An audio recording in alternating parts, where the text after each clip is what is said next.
Are you thinking about investing in real estate? Or maybe you are thinking about buying a bigger home for yourself because it looks like the prices are only going up. Well, just watch this video before you make any decisions. Real estate investing is probably the most popular form of investing. In my country, I don't know any people in my circle of friends who invest in stocks, but many of them bought homes to rent it out. I think the reason for this is that people have very limited knowledge about investing and finance.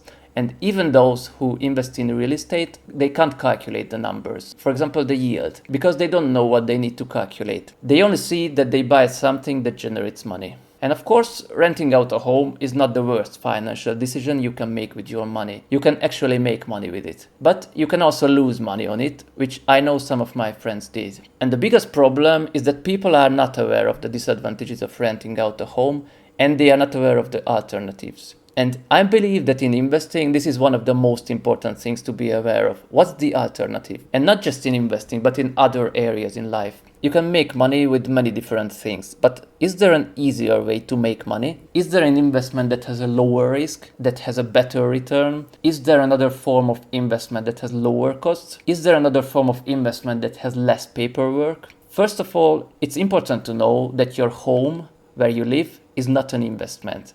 The majority of people are still in this delusion that your home is a good investment. An investment is something that generates money. A business, a home that you rent out, a farm, or a bond. Everything else is speculation. And of course, houses can also get into speculative bubbles. In fact, today the average home is probably overvalued because people believe that it's a good investment and the prices can only go up. But the truth is, house prices are not really going up, not in real value. Many statistics show that the prices of houses only follow the rate of inflation in the long term. This is the inflation-adjusted home price index in the United States for the past 200 years. Of course, today it's at 208, but everyone knows that homes are really overpriced today. This shows that if you had bought a home for $120,000 in 1900, today it would worth only $200,000. That's not a lot. On the other hand, if you had put the same amount of money into the S&P 500 in 1900, today you would have $338 million.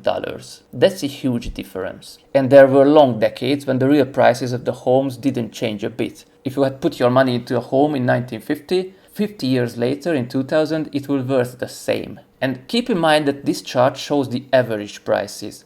Because think about it, a 50-year-old home does not worth the same as a new home. Firstly, because people probably use that home, so over decades, a home has a depreciation. And you even need to spend money on it. And secondly, because new homes are built with better technology, using better materials, especially today. So, long story short, you don't have any return on the home you live in, you only lose money on it. But the price of your home will probably follow the rate of inflation in the long term. So, buying a home is not the worst financial decision. However, buying a home that is too big and too expensive is definitely a wrong financial decision. Because if you put all your money into your home, then you don't have any money left for investing. This is what the majority of people are doing wrong. You should have the smallest, cheapest home and invest everything else to grow your wealth, especially if you are still young. Now that we agreed that there is no return on the price of the homes, in fact you can even lose money on it, let's see what are the disadvantages of renting out a home. Because investing in real estate means that you buy a home that you rent out and you get money from the tenants. But the truth is, the returns are not very good. When people tell me that renting out a property is a good investment, I always ask them the question, what's the yield on it? And usually they have no idea. They don't even understand the question. Most people who rent out a property don't even know how to calculate a return. If you bought a property for $100,000 and you rent it out for $400 a month, that's about $5,000 per year.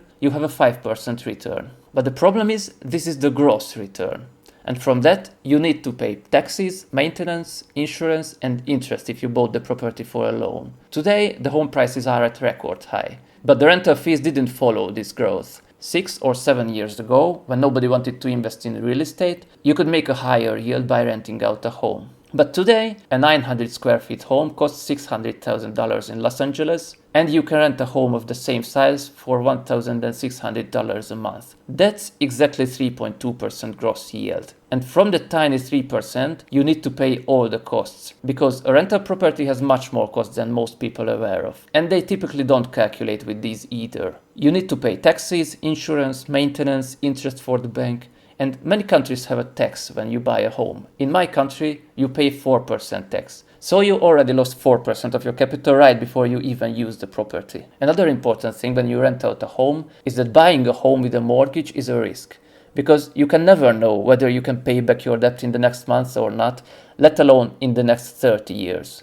And many people lost everything because of this. I personally know people who lost everything because they took a mortgage, a big house, and 3 months later they fired him from his job and they couldn't pay for the bank. And most people don't have the cash to buy a home, so they buy it with a loan. And people are not aware that a loan is a risk.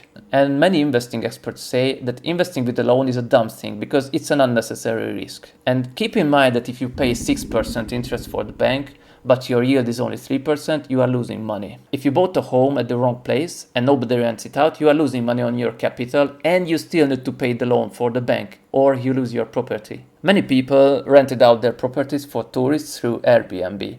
But when the pandemic came last year, there were no tourists and their revenue went to zero. And it's over a year now. There's still no tourism. In the meantime, I have everything in dividend-paying stocks. And of course, 1 or 2 companies stopped paying dividends, but I own about 30 companies, so I lost only 2% of my dividend income. It's not a big deal. So typically, you need a lot of money to invest in a property, and most of the time people can only afford it if they take a loan. On the other hand, you don't need a lot of money to start investing in stocks. You can start to buy stocks for as low as you want and build your wealth from there, without taking any risk with loans and paying interest on the loan. Another thing is that renting out a home is not passive. Many people say that renting out a property is a passive income, and sure, it's not a 9 to 5 job unless you are doing Airbnb, but it's not passive either. First of all, you need to repair things when things go wrong in the house. You need to do maintenance or find someone who will do the job. You need to go through a lot of paperwork, lawyers when you buy the property. You need to find tenants or pay for the agent who brings them, which is an extra cost for you. You need to make a contract with them and deal with them if they don't want to pay. That's anything but passive. If I buy a dividend-paying stock, it only costs me one click of a button and that's all. I get the dividends and the capital gain for the rest of my life without doing anything. In fact, statistics show that the most inactive investors made the most money on stocks. People who are dead or they forgot they have stock investments. So being active with your stock portfolio will even result in less money. And I always say that renting out a home is not investing, because investing for me means that I'm being passive. And renting out a home requires work, so it's more like starting a business. And the truth is you are not diversified with the real estate. As I said before, people who have everything in rental properties, they lost all their revenue when the pandemic came. On the other hand, I only lost about 2% of my dividend income last year. And this is because if you have a lot of money in a rental property, you are not diversified. And diversification is the only free lunch in investing. If anything happens, like last year, and that one asset fails, then all your income goes to zero. This is also why we don't invest in only 1 or 2 stocks, but at least 30. And I heard many horror stories about tenants who don't want to pay the rent or they damage the home because people don't really take care of things they don't own. It's not because people are bad, it's just a totally different psychology. When you own something that you paid with a lot of your own money, you value it in a totally different way. It's totally unconscious. So tenant will be never as careful with the property as the owner. Of course, there can be exceptions, but this is a risk you need to count on. So I don't want to stress about tenants who don't want to pay rent, or I don't want to deal with it and worry about how they will take care of my property. Another thing is that it's proven that people who have debt are more stressed. And it's perfectly understandable because debt is a risk. When I own stocks, I don't have to be stressed about these things. A rental property is not liquid. Liquidity is when you can sell something in an easy and fast way. When you want to sell a home, you need to meet with a lot of potential buyers, agents. You may need to advertise it for weeks or months, sometimes years if you are unlucky. And on top of that, if I would need only a small portion of my money, I can't just sell the bathroom. I need to sell the whole house.